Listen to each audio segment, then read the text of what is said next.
Bienvenue à l'émission Cause toujours. C'est la section littéraire de l'Association des auteurs des Laurentides. Je me présente, Maurice Jean, auteur de romans policiers. Et j'ai avec moi Josiane Laplante, auteur, et Evelyne Stefanato, excusez-moi, je savais que je me tromperais. Ça va. Stefanato, auteur de romans. Un des sujets qu'on veut aborder aujourd'hui, c'est la diversité ou l'absence de diversité dans le roman québécois. Evelyne, à travers vos romans, comment vous avez vu cet aspect-là de diversité? Je parle beaucoup de multi-ethnicité dans mon tome 1 et un petit peu moins dans mon tome 2. Le tome 1, j'ai mélangé beaucoup des trucs de ma vie personnelle, tout simplement parce que je suis mariée avec un Italien, j'ai travaillé en anglais toute ma vie, je parle français à la maison, il y a un mélange de 3 langues, c'est une cacophonie.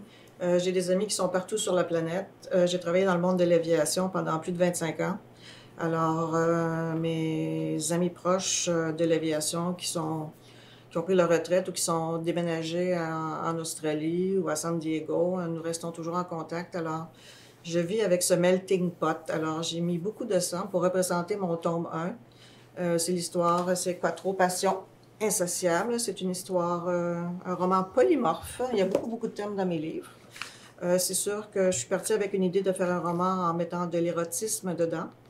Et ça a tourné pas mal autrement que mon idée initiale parce que je cuisine beaucoup. Je cuisine beaucoup à l'italienne et à la française. Alors, j'ai mis des recettes de cuisine que mes lecteurs ont repris, tout simplement parce que ça avait l'air succulent. Et j'ai souligné la multi-ethnicité de notre Montréal. Nous avons tous aujourd'hui des voisins qui viennent des 4 coins du monde. C'est la façon dont nous vivons au Québec. Et j'ai mis ça vraiment en évidence dans mes livres. Il y a des gens qui parlent français, des gens qui parlent anglais, il y a des chapitres, phrases, pas des chapitres, plutôt des phrases et des paragraphes en espagnol. Parce que mon personnage principal a immigré avec sa famille au Québec en étant enfant d'Espagne. Mon personnage principal féminin est une professeure d'anglais à l'école. Elle enseigne secondaire 5, enseignante d'anglais. Alors, ses amis sont anglophones. Son père est venu d'Écosse étant jeune. Alors, c'est vraiment un mélange et c'est ce qui fait notre Québec aujourd'hui, c'est ce qui fait aussi beaucoup mes écrits. Alors, je vous parle de gastronomie, d'aviation, d'amour fou, d'érotisme raffiné. Attention, il n'y a pas de pornographie dans mes écrits. Je vous fais visiter le Québec dans mon tome 1. Vous allez vous promener de Ville-Saint-Laurent, du Vieux-Montréal, vous allez aller à Notre-Dame-de-Grâce, sur l'île d'Orléans, et le tome 1 se termine au Château Frontenac. Dans le tome 2, vous allez rentrer dans une autre histoire tout à fait différente avec la spiritualité qui va avoir un gros volet aux Bahamas. Alors, c'est un mélange et mes lecteurs aiment beaucoup ça. Je trouve ça intéressant. Vous abordez beaucoup au niveau de multi-ethnicité. Moi, je suis allée plutôt au niveau des handicaps, des minorités visibles qu'on ne voit pas nécessairement, par exemple, la surdité. En fait, moi, je t'interprète en langue des signes dans la vie de tous les jours. C'est en sorte que j'ai introduit un personnage sourd. C'est pas mon personnage principal, c'est le frère du personnage principal. Mais je vais également introduire une personne handicapée en chaise roulante, des interprètes en langue des signes. Dans mon roman, en fait, dans mes 3 romans, étant donné que c'est une trilogie, je vous dirais, moi, un défi, vous, ça a été sûrement au niveau de la langue, d'introduire les passages. Moi, mon défi, ça a été d'écrire une langue qui est imagée.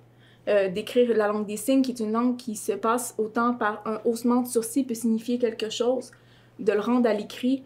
Pour moi, ça a été un défi.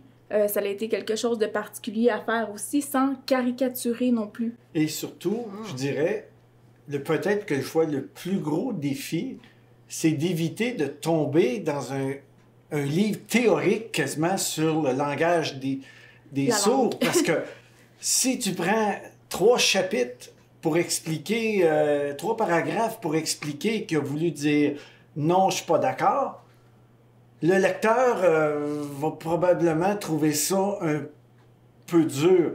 Fait que ça représente vraiment un défi quand même de mettre ça dynamique sans pour autant tomber dans la caricature. Je pense Exactement. que c'est toujours mais moi, ce que je trouve le plus dur, que ce soit des handicapés, que ce soit quelqu'un qui est d'une autre ethnicité, c'est d'éviter de tomber dans cette caricature-là, dans ce stéréotype. Éviter que ce soit le sujet principal, de simplement rendre ça normal comme dans la vie de tous les jours. Je veux dire, j'ai des amis interprètes qui ont lu mon roman et j'ai été contente de leur réaction parce que leur réaction, ça n'a pas été « Oh mon Dieu, oui, je reconnais tellement ça, c'est tellement typique de la culture sourde. » Non, ça a été « Wow, c'est de la sensibilisation normale. C'est des situations auxquelles n'importe qui pourrait être confronté dans la vie de tous les jours sans que ce soit tombé dans le ridicule, sans exactement, comme vous disiez, que ce soit caricaturé. » C'est quelque chose qui peut être, qui est intéressant d'aborder aussi. Parce que c'est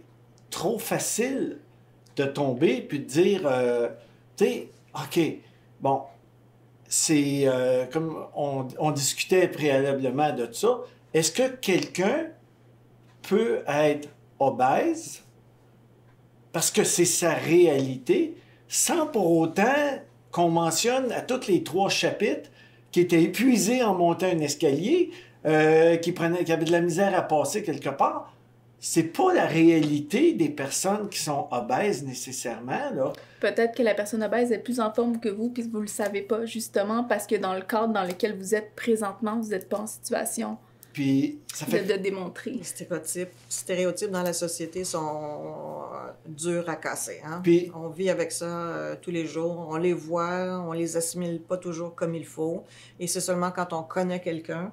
Moi, j'ai travaillé avec beaucoup de personnes homosexuelles dans ma carrière d'agent de base chez Air Canada. Et mon Dieu, c'est des gens qui sont totalement éblouissants, fantastiques, humains. Des gens ordinaires, des gens... Oui, des gens, il y a 25 ans, on disait, mon Dieu, c'est un homosexuel. Et alors? Tu sais, je veux dire, ça ne définit pas quelqu'un. Exemple, dans le roman policier, est-ce que tu peux mettre un homosexuel qui n'est pas un suspect? Est-ce que tu peux mettre un homosexuel qui a une vie tout à fait normale, qui est juste un témoin que tu vois? Puis je crois que c'est une responsabilité d'un auteur d'essayer de décrire un monde qui est un peu meilleur. Autrement dit, lutter contre les stéréotypes sans nécessairement en faire un cheval de bataille.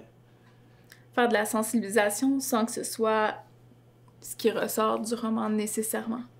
Puis... Je pense que c'est... Mais il faut aussi demander aux auteurs un peu de sortir de leur zone de confort également avec ça, parce que si on se confond avec ce qu'on a dans la vie de tous les jours, par exemple, moi, je viens de Montréal, donc je comprends également la mutiny Disney. Moi, c'est quelque chose à laquelle j'ai été confrontée toute mon adolescence. J'allais dans une école où est-ce que, typiquement blanc, dans mes classes, on était 2. Moi, je compte moi et le professeur. Donc, c'est quelque chose qui, pour moi, est totalement normal. Je suis déménagée un peu plus en région et je me suis rendu compte que c'est pas la normalité pour tout le monde. Donc, c'est peut-être de sortir de notre zone de confort, de sortir, aller voir ailleurs ce que ça peut nous amener, aller explorer d'autres domaines. Bon, moi, j'ai exploré un domaine que je connaissais bien, mais j'ai également mis un personnage en chaise roulante. Ce qui a semblé, au début, je me disais, ah, OK, ça va être intéressant, on va introduire quelqu'un d'autre. Et finalement, je me suis rendu compte, bon, que ça causait des problématiques au niveau de, est-ce que de ces édifices, les vrais édifices que je mentionnais, est-ce qu'il y a vraiment des rampes d'accès? Aussi ridicule que cela puisse paraître. Faut penser à ça, ouais. Faut penser à ça. Ouais. C'est quelque chose sur lequel je me suis dit, OK, non, je suis vraiment obligée d'aller voir, de confirmer mes faits. Est-ce que c'est possible, oui ou non? Donc, je pense que c'est à l'auteur aussi de faire un pas vers l'extérieur, de sortir, d'explorer quelque chose de nouveau aussi. Mais je pense que ça nous amène à un moment donné à dire, est-ce qu'on doit, sous le respect de l'authenticité des faits, pas cacher, mais éviter certains personnages. Prenons un exemple. Tu as une histoire qui se passe au Lac-Saint-Jean en 1940. Tu dis, c'est un super beau prétexte pour quelqu'un ou une belle raison pour dire, ben, il n'y aura pas de multi-ethnicité dans mon roman, je suis au Lac-Saint-Jean en 1940. Ça n'existait probablement pas tellement dans ce temps-là, dans cette région-là. Ça n'existait pas, mais est-ce que, comme auteur, tu veux apporter on un peut élément, l'apporter ou on peut fouiller un petit peu plus? On sort un peu de la littérature, puis on va aller dans... C'est une modification qui s'est faite d'un roman à la télévision. Je ne sais pas si vous avez regardé la dernière version de Anne, la maison Pignon Vert, Anne with a He, en anglais. Je sais pas s'il a sorti en français ou pas. Anne avec un E. Avec un E, mais il a sorti... Non, mais la série est en français. Oui. Or, ce qui ont été cherchés, c'est un fait réel qui se passait. C'est qu'à Halifax, il y avait énormément de Noirs qui travaillaient là. Puis ils ont introduit des personnages noirs, des personnages autochtones dans la série, qui n'étaient pas dans le livre. Ils ont puisé de faits réels. Ils ont puisé de faits réels pour l'introduire dans un livre. Mais ça, c'est merveilleux. Ça, c'est ça, exactement ce que j'allais dire. Je trouve ça génial. Puis souvent, exemple, si on parle du lac Saint-Jean, puis je redonne l'exemple, probable qu'en 1940, c'était faible. Mais ça ne veut pas dire qu'il n'y avait pas... Qu'il n'y en avait pas. Qu'il n'y en avait pas. Il y avait C'était sûrement des Libyens qui se sont installés là, puis des Libanais, puis... Sauf qu'ils ont passé sous le radar au niveau de la société. C'était plus caché aussi à l'époque. Je veux dire, on en parlait moins, on n'en parlait pas. C'était des sujets qui étaient un peu plus tabous aussi. Probablement qu'ils sont fouilles, oui, on en trouverait, mais que ça a été dissimulé parce que c'est pas ce qu'on voulait voir à l'époque dans la société. Oui, mais je pense que comme auteur, faut accepter de pousser un peu plus loin pour aller chercher cette information-là. Parce que sinon... Moi, quand j'écris, j'aime ça faire dans le réel. Alors, comme par exemple, quand j'ai décidé de me lancer dans ce volet d'écriture-là, que j'ai pensé que je n'étais jamais pour terminer, mais ça m'a tellement coincé le cœur, les entrailles et la vie que j'ai vécu avec ça pendant 1 an. Je me suis déplacée physiquement. Je suis allée à Notre-Dame-de-Grâce. Ça me prenait une maison semi-détachée pour mon manuscrit qui avait déjà été écrit, avec un garage détaché attenant à la maison derrière. Alors, j'ai zigzagué les rues de Notre-Dame-de-Grâce pendant je ne sais pas combien de temps. Je partais de chez moi de Rosemère, j'allais jusqu'à Notre-Dame-de-Grâce. Je prenais des photos, je prenais des notes. Et là, je me disais, il faut absolument que je trouve un semi-détaché avec un garage. Puis à un moment donné, mais zigzag tant que tu veux, il n'y en avait pas. Alors, j'ai pris le téléphone, j'ai appelé la ville de Notre-Dame-de-Grâce, la ville de Montréal. J'ai parlé à la personne qui s'occupe de Notre-Dame-de-Grâce. Et puis, la personne à qui j'ai parlé m'a dit, mais écoutez, madame, n'oubliez pas une chose. Les maisons de Notre-Dame-de-Grâce ont été construites, la plupart, le gros boom, entre 1890 et 1900. Et Montréal était à calèche et à cheval dans ce temps-là. Il n'y en avait pas de garage. Mais j'ai dit, oui, bien, ces maisons-là, les gens les ont achetées par la suite. C'est sûr qu'à un moment donné, tu as besoin d'un garage. Et puis, en tout cas, il m'a donné un hint. Et puis, je me suis promenée, puis j'ai fini par trouver la maison que je voulais. Alors, je l'ai tellement décrite, puis elle est tellement importante dans mes 2 tomes, la maison de Marie-Christine Blackburn, que beaucoup de mes lecteurs se sont déplacés pour aller voir la maison, puis l'ont retrouvée. Mais là, cependant, depuis, j'ai écrit ça en 2014, ça a été publié en 2015, les gens ont déconstruit le garage. Mais où est-ce qu'il est, le garage de Marie-Christine en arrière? Où est-ce que se passe telle scène? Alors, mais j'ai dit, il est supposé être là la dernière fois que j'ai passé. Mais en effet, le garage n'est plus là parce qu'ils l'ont déconstruit. Et ça Alors, amène... ça montre aussi le fait qu'on vit dans une société que nous sommes tous reliés, dans le fond. Là. Que tu habites à Notre-Dame-de-Grâce ou que tu habites, mon personnage masculin habite dans un condo de luxe à Ville-Saint-Laurent. À un moment donné, ils vont s'apercevoir que leur vie d'enfant, avec la multi-ethnicité et les langues de Montréal, ça a été un parcours parallèle. Alors, c'est merveilleux de mettre des choses qui sont réelles, que ce soit restaurant, que ce soit hôtel. Moi, j'aime beaucoup mettre des choses qui existent dans notre Montréal. Il faut faire attention parce que, comme vous avez dit avec le garage, c'est pas intemporel. La personne a défait le garage, donc il faut faire attention par rapport à ça. Je pense que, dépendamment le type de roman, je sais pas si vous mentionnez les années dans votre roman. Oui. Donc, si les personnes réussissent à... Et bon, le livre va prendre de l'âge éventuellement. Donc, ce qui est intéressant, c'est de voir aussi à quel point est-ce que les gens de 2028-2030 vont être capables de retrouver cette maison-là aussi. Sans garage, oui. Sans garage. Mais c'est construite en 1922, la maison.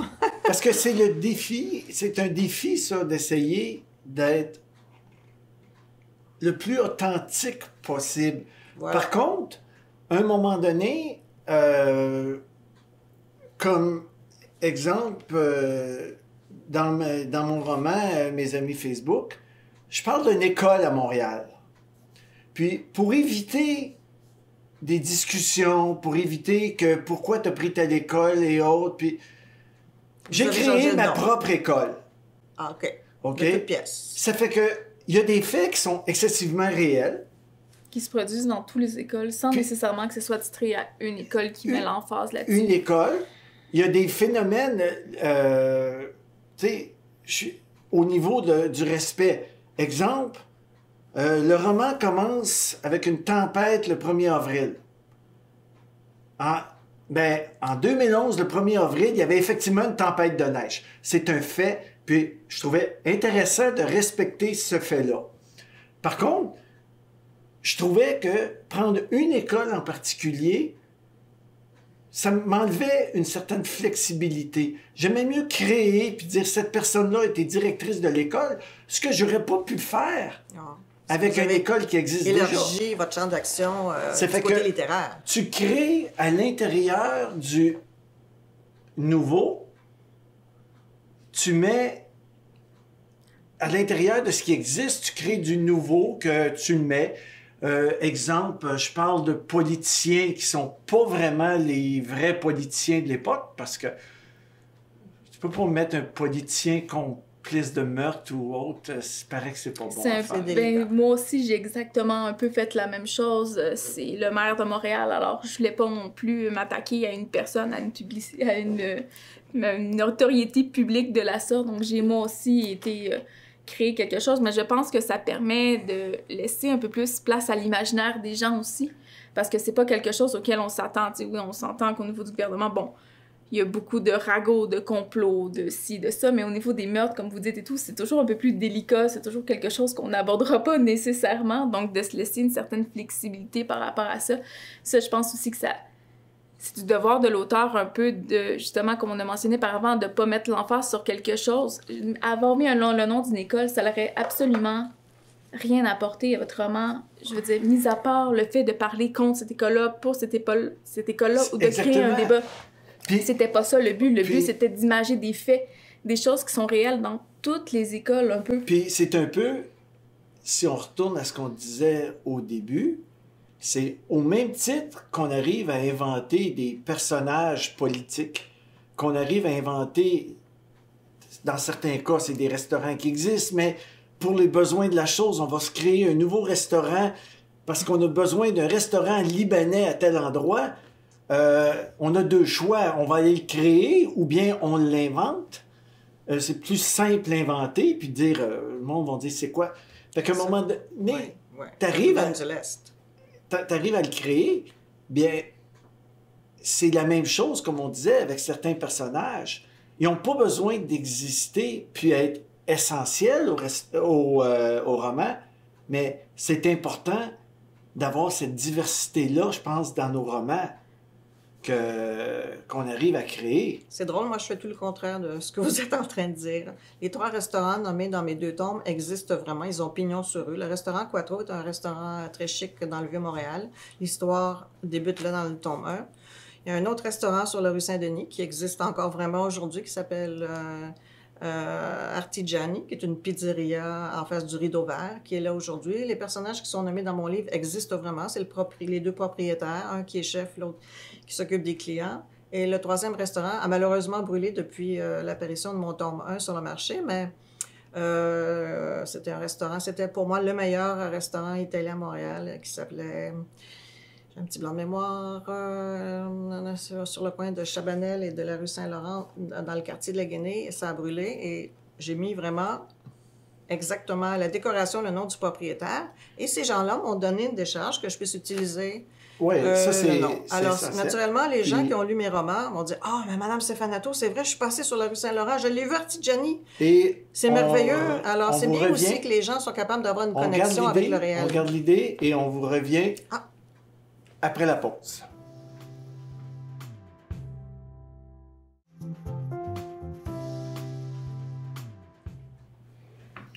Bonjour, nous sommes de retour à Cause toujours, à l'émission littéraire de l'Association des auteurs des Laurentides. J'ai Maurice Jean, auteur de romans policiers.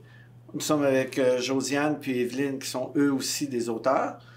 Un des sujets qui nous intéresse beaucoup comme auteurs, qu'on se fait souvent poser des questions, c'est pourquoi êtes-vous devenu auteur? Qu'est-ce qui vous a amené à écrire votre premier roman, votre deuxième, puis pourquoi dans ce style-là? Josiane? Oui, en fait, moi, je me considère quand même, je suis une auteure qui qui est tout fraîchement arrivé sur le marché. Je veux dire, ça va faire moins de 3 ans que je suis là. Donc, c'est une question, je pense, qu'on me pose encore plus qu'à des auteurs, peut-être, qui ont une certaine notoriété. On me demande souvent, bon, où est-ce que tu as pris l'idée? C'est quoi les démarches que tu as faites et tout? Moi, je dis souvent aux gens, j'ai commencé à écrire pour moi toute petite. C'est un sujet qui était très, très tabou. Je ne partageais pas. Pour vous donner une idée, quand j'ai annoncé à mes parents et à mon frère, à ma famille que j'avais écrit un roman, que j'allais être publié, leur réaction, ça fait « Ah, toi, t'écris. » C'est quelque chose que je gardais secret.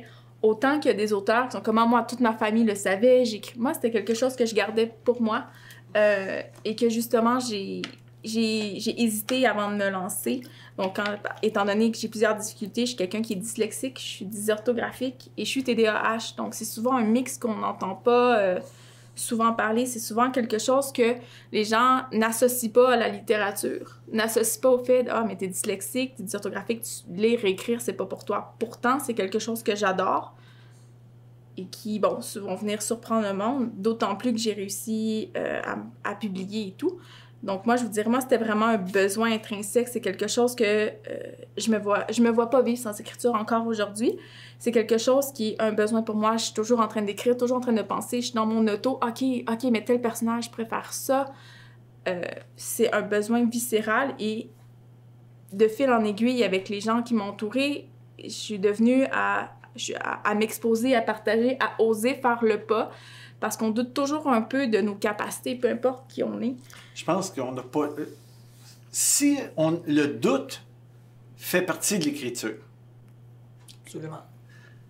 Absolument. Moi, je me suis retrouvée à la retraite trop jeune pour m'asseoir devant la télévision et continuer mon jogging journalier. Alors, à un moment donné, j'ai fait une grosse déprime et... ma famille m'a dit, mais fais quelque chose, sors-toi de ton marasme.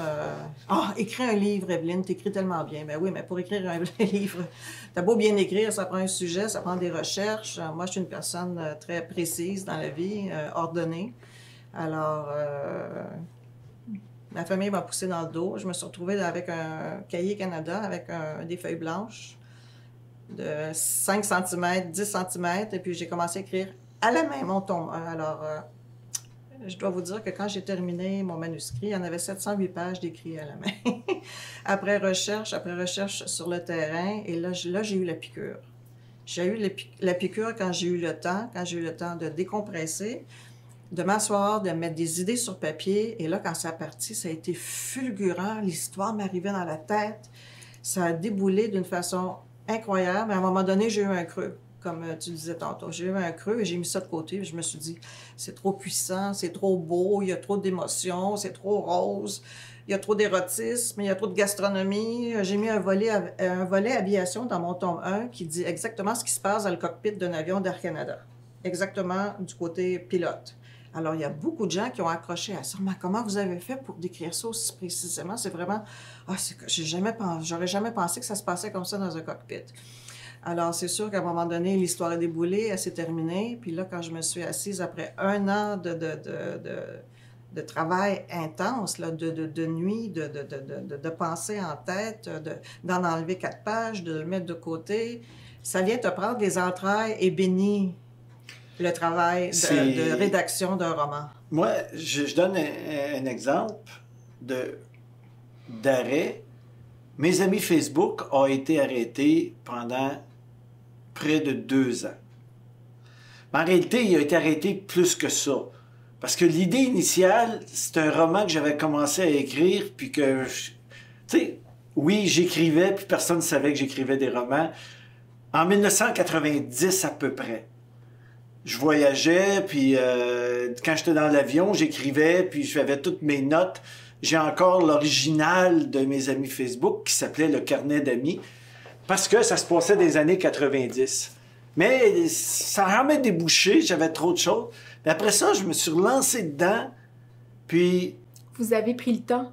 Je pense que c'est quelque chose qu'il faut faire quand on veut écrire, peu importe qui on est, de prendre le temps. Elle l'a mentionné, elle a pris le temps, c'est une déprime et tout, vous aviez besoin de prendre le temps de vous recentrer sur vous, de vivre autre chose, de prendre le temps de faire quelque chose. Puis, finalement, j'ai repris mon roman.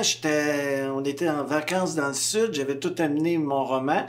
Puis quand je dis mon roman, c'est à peu près 300 pages écrites à la main, parce que j'écris mes romans à la main. Puis, Encore aujourd'hui?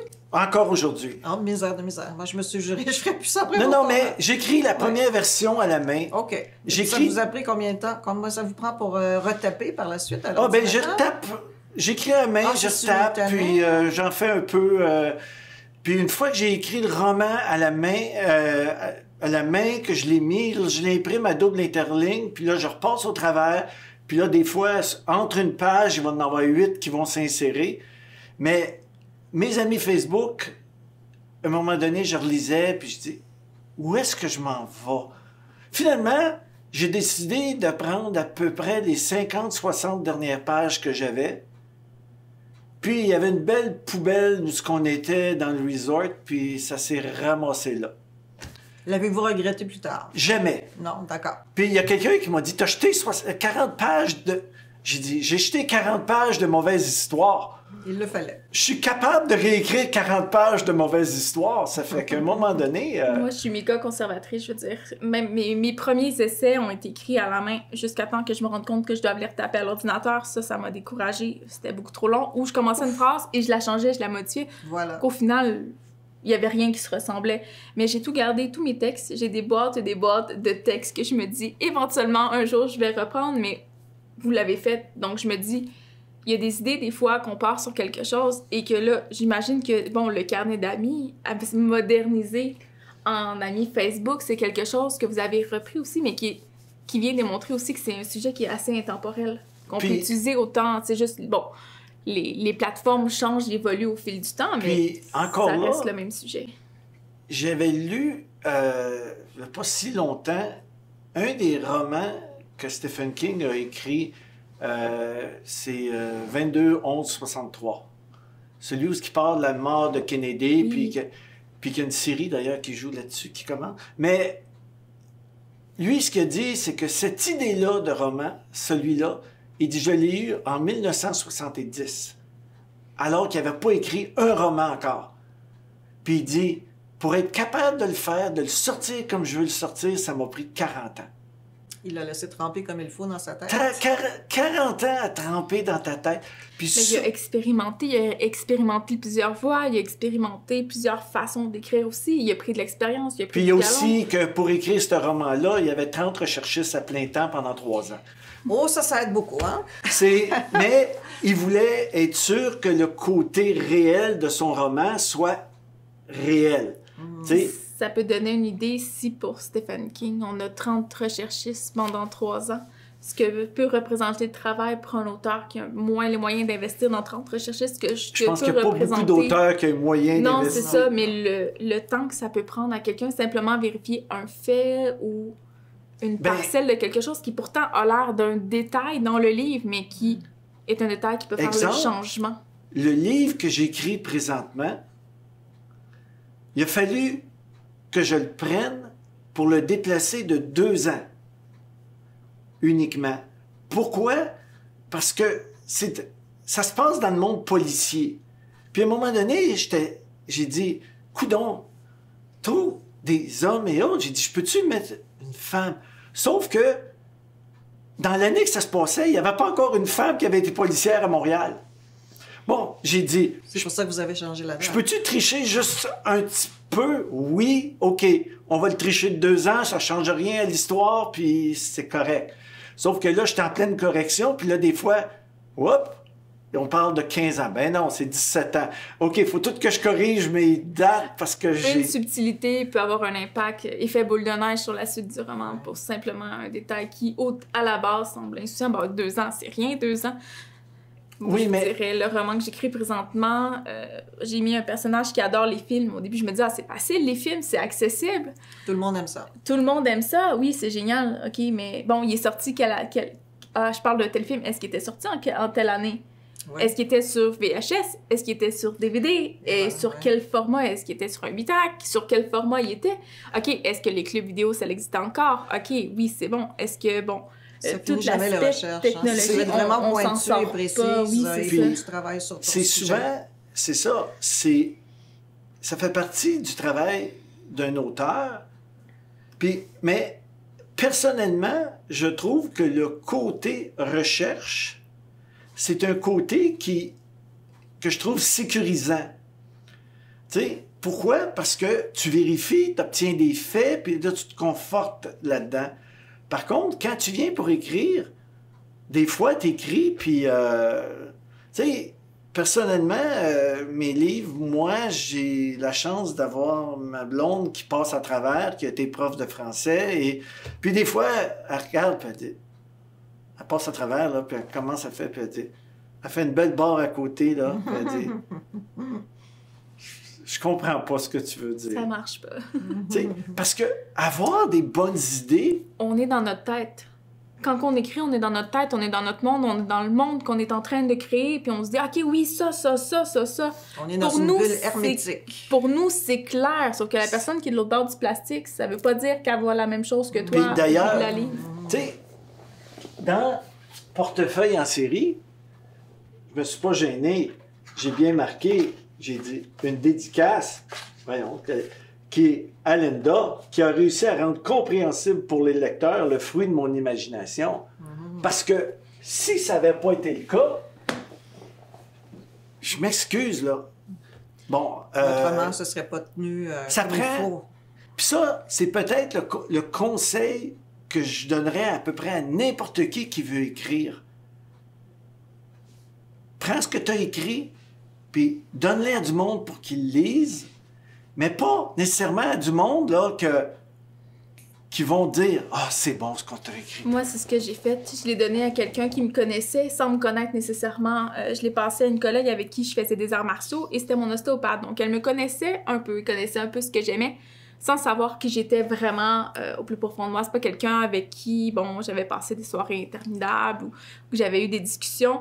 Mais c'est elle, parce que je savais qu'elle allait être neutre. Je me disais, si je le passe à mon conjoint, à mes parents, ça va être merveilleux, c'est le meilleur livre qu'ils vont avoir lu. Non.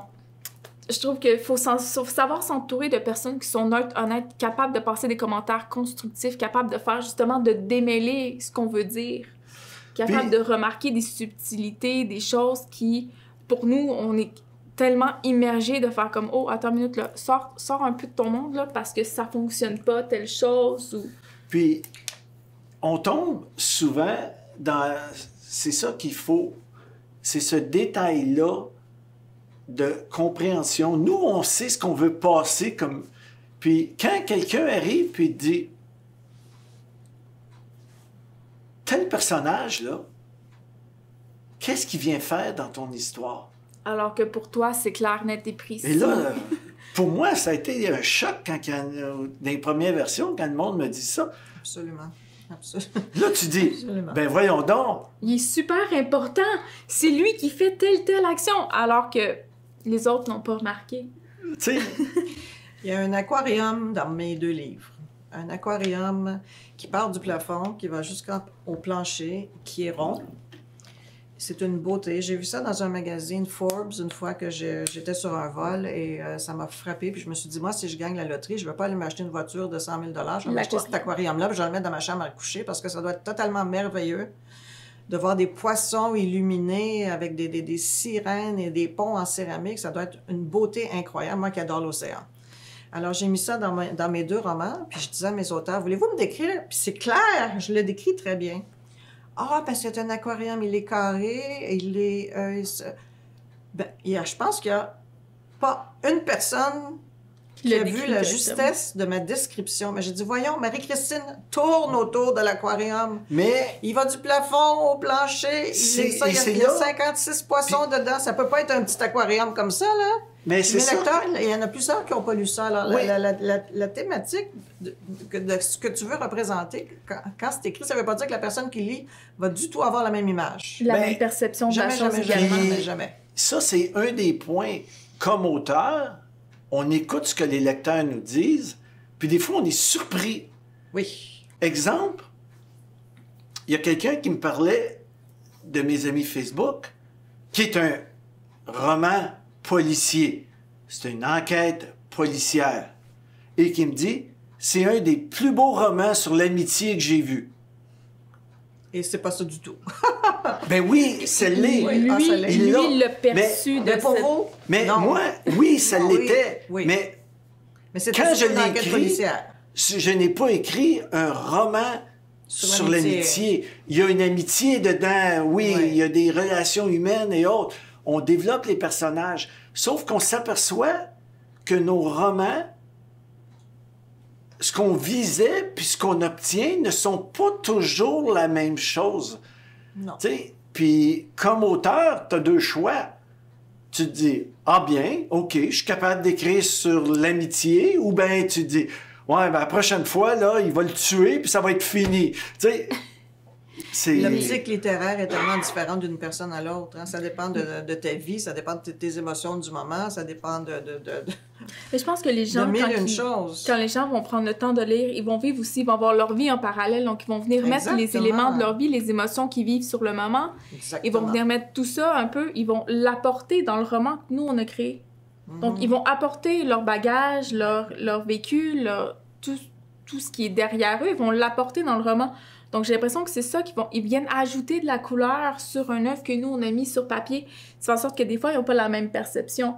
Moi, je trouvais ça drôle. Dans mon premier roman, la première personne qui l'a lu, j'avais mis une interaction entre deux personnages. Je me disais, ah, ces deux personnages-là, ils ont clairement eu quelque chose avant, mais personne ne va le savoir. Puis elle, la première chose qu'elle m'a dit, ah, ben oui, et ces deux personnages-là. Puis là, j'étais comme, mais non, mais c'est super discret. Mais sa perception, elle est beaucoup dans les romans d'amour. Donc, elle, automatiquement, elle l'a déduit. Alors que moi, qui est plus dans le policier, suspense, un peu science-fiction, je me dis, ah, ça va passer incognito. Non, parce que pour quelqu'un qui n'est pas dans le même domaine que moi, n'a pas le même œil que moi, n'a pas remarqué la même chose nécessairement. Donc, je pense que... Mais je pense que ce que tu viens d'amener là va être un point très intéressant qu'on va pouvoir parler dans le prochain segment, que je trouve, c'est comme auteur, comment nos lectures peuvent nous influencer. Par exemple, est-ce que comme auteur de romans policiers, ça serait pas que c'est une bonne idée de lire des genres, que ce soit même des romans d'amour ou autres, pour pouvoir s'imprégner un peu plus de ce qui s'écrit ailleurs pour pouvoir mieux couvrir dans ton roman? Je pense que ça vient encore un peu de ce qu'on parlait dans le premier segment, de sortir de sa zone de confort, aller Oui. voir plus loin pour être capable par la suite d'intégrer des choses qui sont beaucoup plus réalistes, beaucoup plus réelles, Oui. qui sont Je pense capables que- d'atteindre un plus grand public également. Là, on va vous quitter bientôt pour une autre pause. Puis je pense que ça va être le sujet de notre troisième segment à cause toujours, ce qu'on va parler. Comment nos lectures peuvent nous influencer dans l'écriture de notre roman. Ce qu'ils peuvent nous apporter aussi comme auteur, je veux dire, autre que dans l'écriture, mais dans notre vie aussi quotidienne. Ouais. Fait qu'on se revoit après la pause.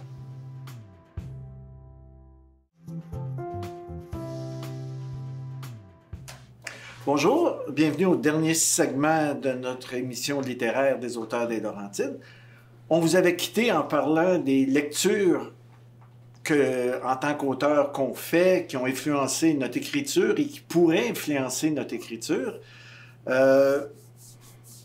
Evelyne, est-ce qu'il y a un roman qui a vraiment marqué votre manière d'écrire? Je dois dire que depuis 10 ans, j'ai lu beaucoup de livres de Wayne Dyer. J'ai vu beaucoup de ses...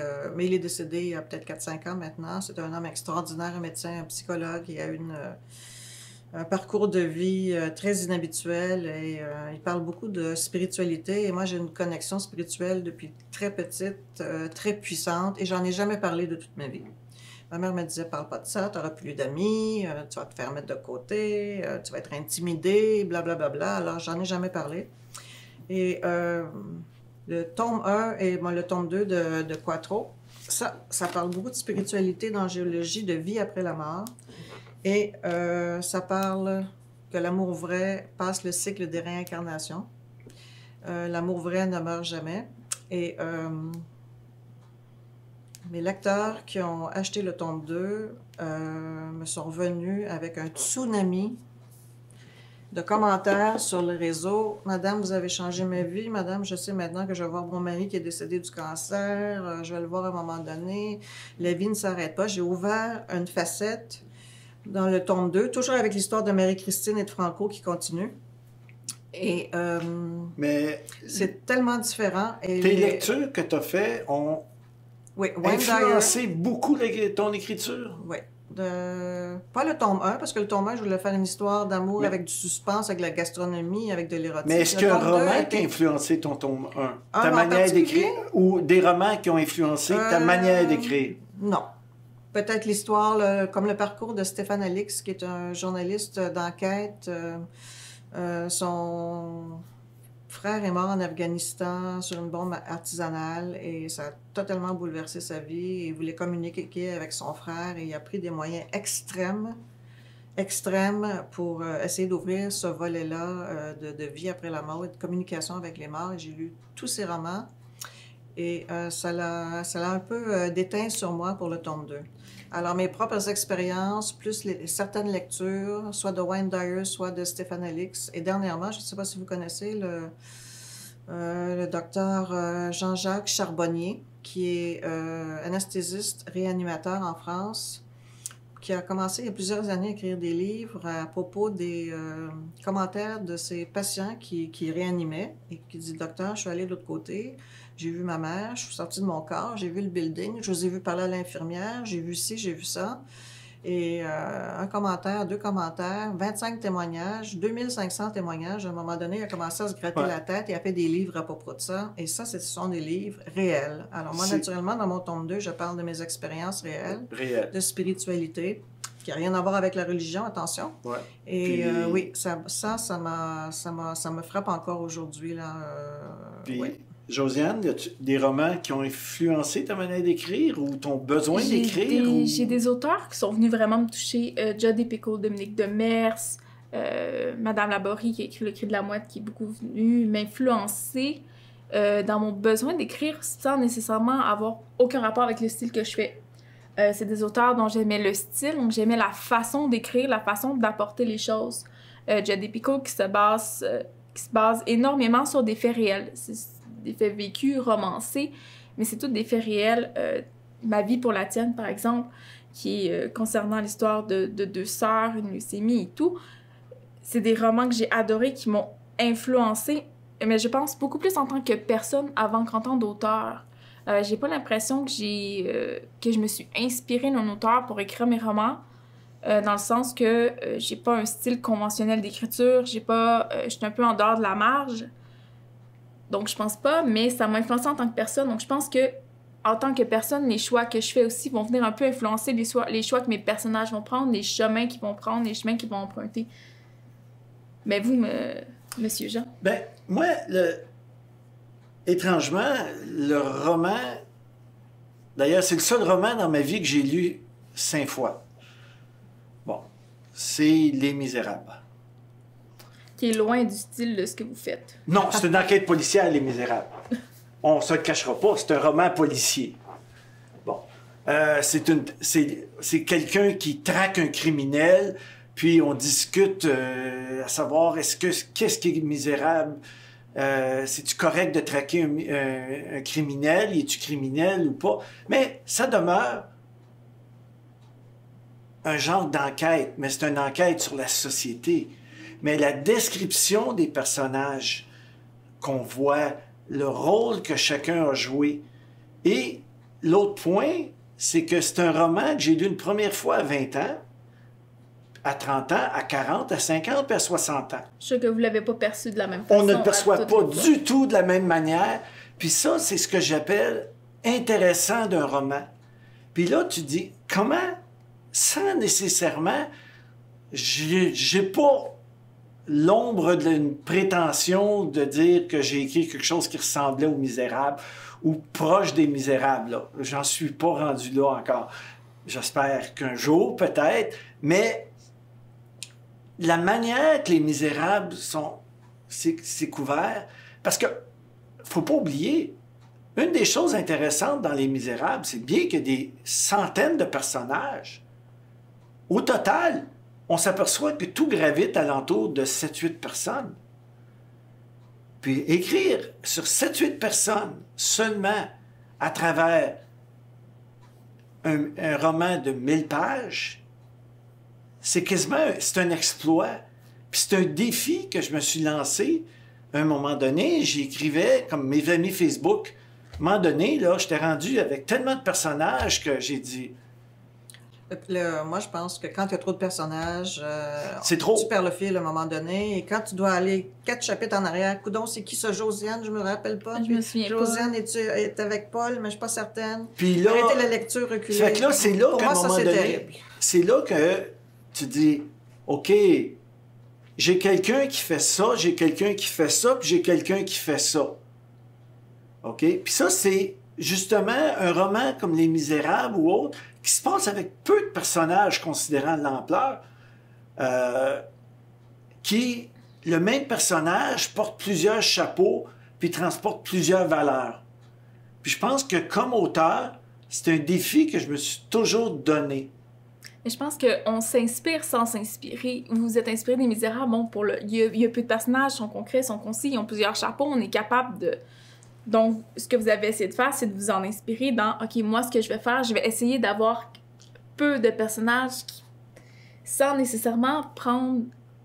J'ai rien qui... qui a rapport à ça. Il n'y a pas vraiment rapport. C'est comme, à un moment donné, il y a un critique qui disait que mes romans étaient du Agatha Christie. Bon. C'est bizarre que vous parliez de ça, parce que j'avais mis ça sur ma feuille de notes. J'ai dû lui demander s'il était inspiré par Agatha Christie quand il était jeune. J'ai lu Agatha Christie au complet. Comme nous tous, étant comme adolescents. Nous tous, très jeunes. Puis, un des critères, quand j'ai commencé à écrire du roman policier à l'époque, mon épouse était professeure dans une école.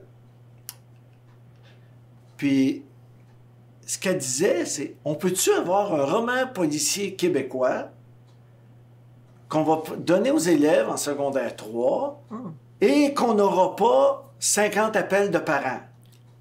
Parce que Patrick Sénécal est peut-être bien intéressant, mais c'est plus dur à vendre, puis à passer, puis il y a plus de chances d'avoir des...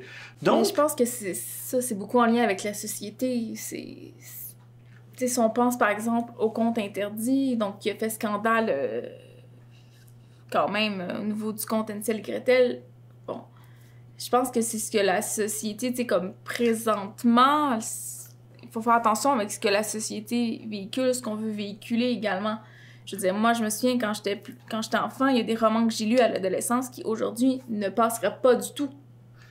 Michel Tremblay, avec une scène un peu osée, mais qui maintenant, bon, l'est peut-être moins, étant donné les romans plus érotiques qui sortent ces temps-ci, mais je redonnerais ça à des gens qui avaient mon âge à l'époque, ça passerait pas du tout. C'est ça. Je pense que la société évolue, la société change, il faut faire attention aussi avec ça. Oui, voilà. Des choses qui auraient fait scandale il y a quelques années et qui pourtant aujourd'hui, par exemple, on en parlait dans le premier segment, par exemple l'homosexualité. Si on aurait parlé d'homosexualité dans les années... Michel Tremblay, quand les premières fois qu'il laissait entendre qu'un personnage pouvait être homosexuel, c'était le plus loin qu'il pouvait aller, là. Sous-entendre, laisser la personne s'imaginer que peut-être que... Alors qu'aujourd'hui, ça passe. Par contre, comme exemple, une des choses que moi j'ai mis dans mes romans policiers, j'ai dit, je ne veux pas décrire de scènes d'horreur et de violence. Ça, c'était un des critères que je me suis mis. Bon, le roman britannique d'Agatha Christie ne décrit jamais de scènes de violence. Ça fait partie du code d'écriture britannique. Par contre... Vous vous êtes inspiré de ça, de ce décret-là, sans vous inspirer de l'auteur. Exactement. Vous avez repris un décret qui est britannique. Mais ça date aussi de quelle année, Agatha Christie? C'était une autre mentalité totalement. D'ailleurs, ils ont changé. Mais il y a des choses qui sont restées quand même. Ouais. Exemple, dans le code du roman britannique du début des années 1900, il y avait un des principes que tu ne pouvais pas utiliser la magie pour régler des problèmes ou des poisons miraculeux que personne ne connaissait. Parce que c'était trop facile. Tu devais éviter ce genre de aujourd'hui, cette magie-là, c'est devenu l'informatique. C'est devenu la chimie analytique.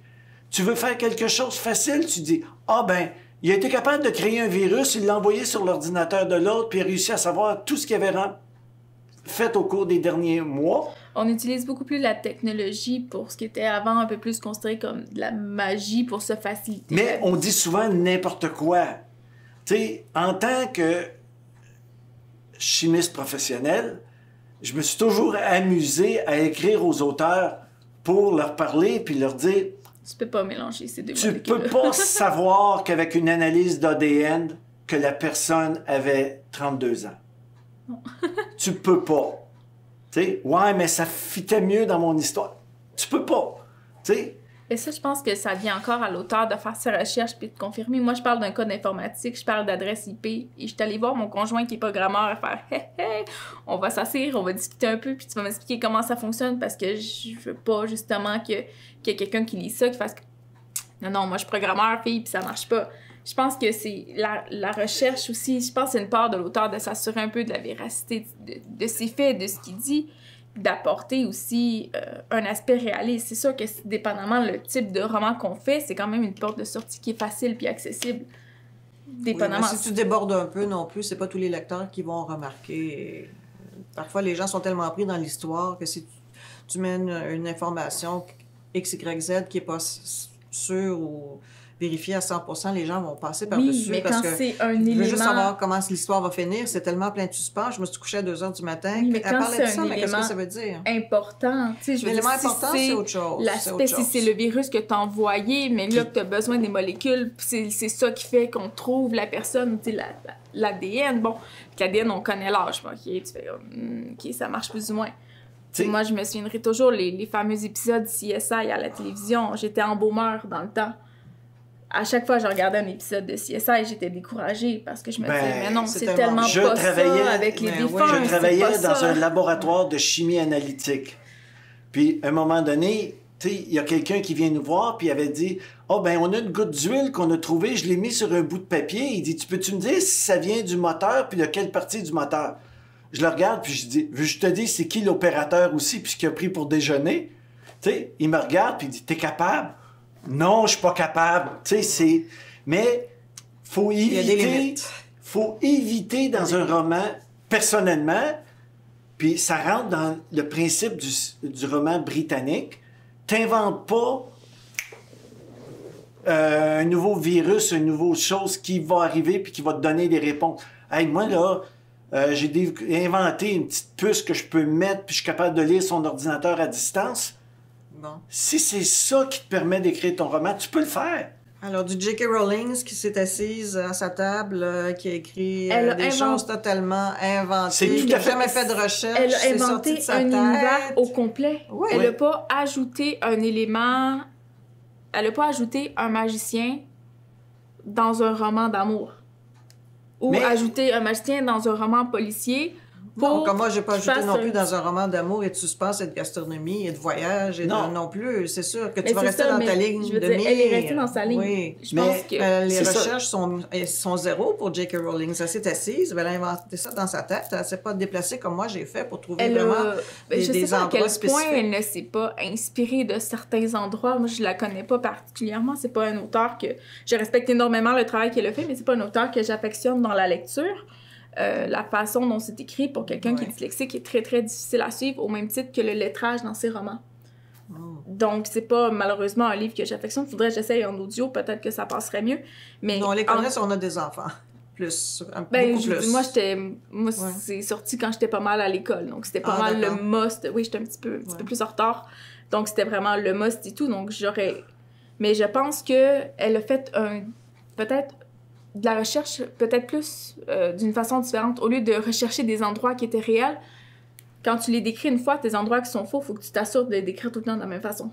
Ben, on tombe sur J.J.R. Tolkien. Selon moi, c'est le même principe. Tolkien, il a fait quoi? Bon, il s'est inspiré du bien et du mal. Il a quand même créé une langue.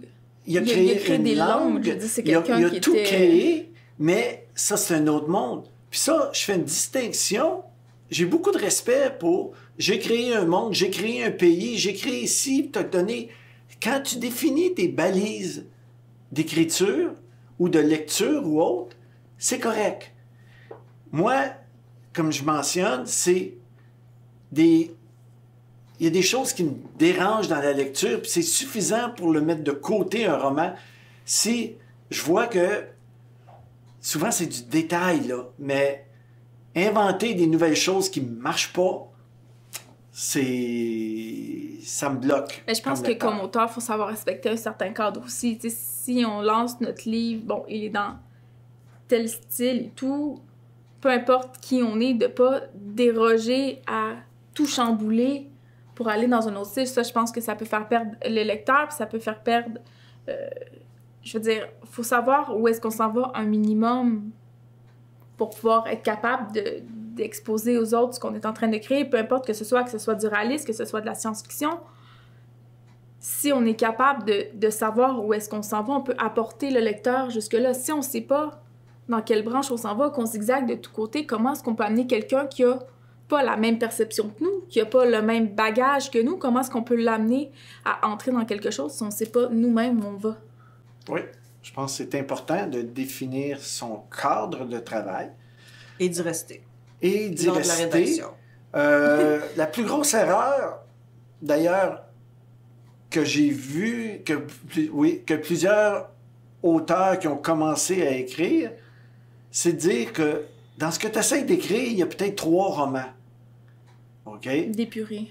Et peut choisir un roman, Normalise. puis écris-les là-dessus.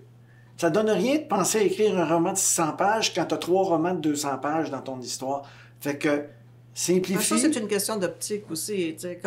Moi, mon mari me dit toujours, tu t'étires trop quand tu écris. Ben oui, mais pour moi, c'est important de mettre le lecteur en contexte, qu'il voit vraiment comme mon aquarium dans mes livres, que les gens ne l'ont pas vu. J'ai dit, je l'ai tellement décrit. Pourquoi les gens ne l'ont pas vu? Tu l'as trop décrit. Peut-être que tu as trop mis de détails. Non, mais c'était important. Mais ce qui est important pour la valeur de l'histoire. Ce qui est important pour le lecteur, même si on voudrait que le lecteur voit exactement la même chose que nous, ça finit toujours par être différent. C'est ce qu'on espère que le lecteur nous voit.